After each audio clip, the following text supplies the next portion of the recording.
Welcome to One Day at a Time. Today I want to talk about ego.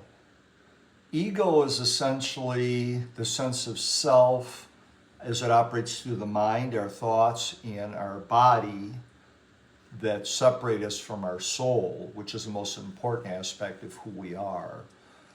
It's the eternal part of who we are. And so I just want to walk through, spend a couple of minutes today. I'll try to quote some scriptures from the world religions. What do they say about ego? Do they like ego? Okay. Again, is this the sense of self and separation that separates us from the higher power. In James 4:6, God opposes the proud, but gives grace to the humble.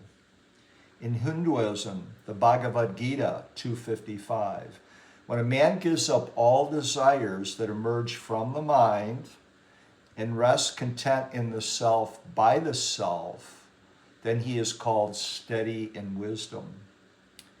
In Buddhism, the Dhammapada 279, all conditioned things are without self. Self is the cause of suffering. The sense of, again, self, I mean, we all have a self, but the sense of separation, okay?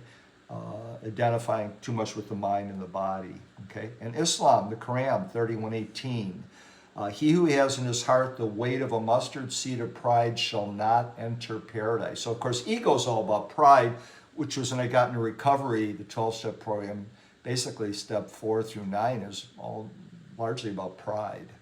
Okay, which is self-centeredness in the extreme we talk about. In Judaism, in the Talmud, an arrogant man cannot dwell within me. This is God speaking.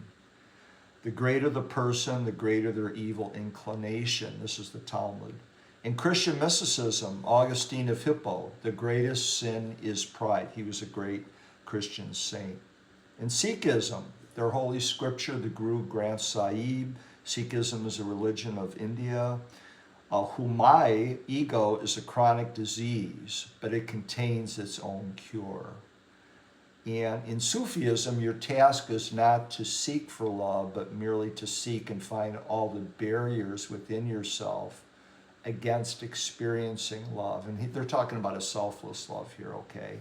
So the unifying thing really of all this is that the ego is saying, I am separate, I am Chaplain Chuck, I am separate from you, type of thing. And yet the reason I'm doing this isn't so much because I feel separate from the viewers, but because I want to help, because I feel a oneness, and it bothers me, and I suffer when I see people suffering, particularly from addictions, depression as well.